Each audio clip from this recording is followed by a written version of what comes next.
बालकांनो, तुमच्या डोळ्यात मला विलक्षण सामर्थ्य दिसतंय, तरीही तुमचा हा हट्टीपणा तुम्हाला रणांगणावर नेणार आहे. ठीक आहे, क्षत्रिय वीर कधीच रणांगणाला पाठ दाखवत नाहीत. तुम्ही युद्ध हवे म्हणता तर मीही तयार आहे. छान, अतिउत्तम. मग वाजू दे रणभेरी.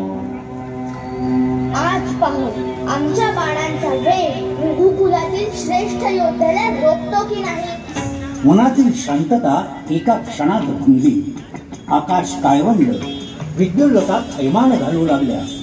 वाऱ्याचा वेग रणभेरीच्या गजरात मिसळून साऱ्या भूमीवर एक विचित्र थरथर पसरवू लागला. बाण सज्ज झाले, प्रत्यंच्या ताणल्या गेल्या.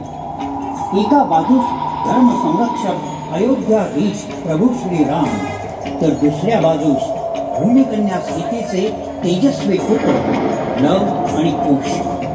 इतक्या वाऱ्यासारखा पण पर्वतासारखा स्थिर एक महामानव रणभूमीकडे धावला, आणि तो म्हणजे पवनपुत्र महाबली श्री रामप्रभूंचा अखंड सेवक श्री हनुमान. वीर बालकांनो, धनुष्य खाली ठेवा.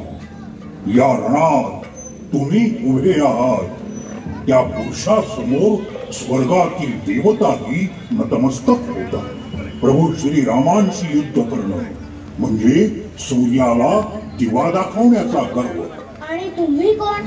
आमच्या वाटेत येऊन नायकासारखं भाषण करणारे.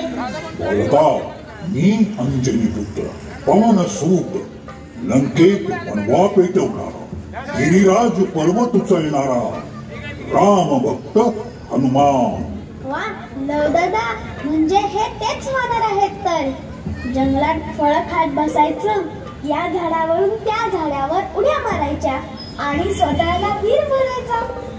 होय कुश, आणि कधी वेळ मिळाली तर शेपूट गुंडाळून उन्हात झोपायचं. युद्ध म्हणजे तलवार, बाण, रक्त. वानराला ते कसं करणार?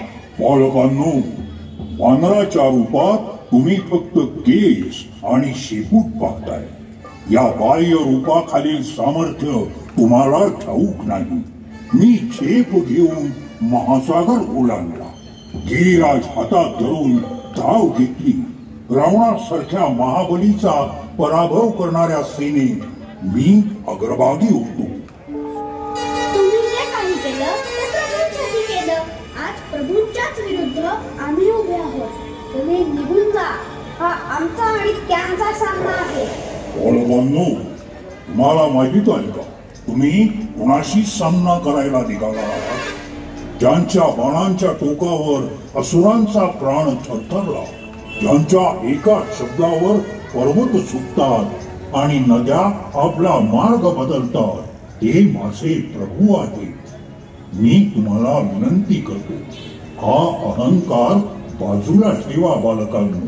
आम्ही वीर बालक आहोत, धनुर्विद्येत पारंगत. माघार हा शब्द आमच्या शब्दकोशात नाही. ठीक आहे, तर मग एक अट आहे. माझ्या प्रभूंच्या बाणांशी भिडण्याआधी तुम्हाला माझ्या गदेच्या प्रहाराचा सामना करावा लागेल. वानराची गदा? दादा, हा तर खेळच झाला. ठीक आहे, चल पाहूया तुझं विराट सामर्थ्य. बालकांनो, तुम्ही वानर म्हणून माझी चेष्टा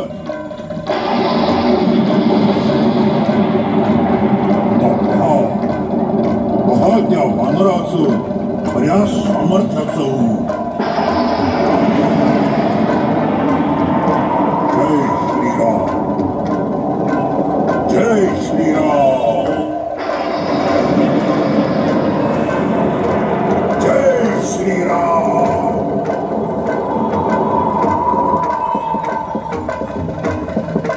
कुश, अरे हा तोच आहे का ज्याची आपण जंगलातील वानर म्हणून चेष्टा केली? हा तर संपूर्ण आकाश झाकून टाकतोय. होय रे दादा, हा तर पर्वतापेक्षा उंच. त्याच्या श्वासानं वारा वादळ होतो आणि त्याचे डोळे बघ, जणू दोन प्रज्वलित सूर्य. आपण त्याला हसत हसत आव्हान दिलं, पण हा तर महाप्रलयासारखा उभा आहे. कुश हा साधा वानर नाही, हा तोच पवनपुत्र हनुमान, ज्याचं नाव ऐकून राक्षसही घाबरायचे. हो, आणि आज पहिल्यांदाच जाणवतंय खरी ताकद म्हणजे केवळ धनुष्यबाण नव्हे, तर प्रभूंसाठी जगणं, प्राण पणाला लावणं. प्रणाम श्रीराम, प्रणाम हनुमंता.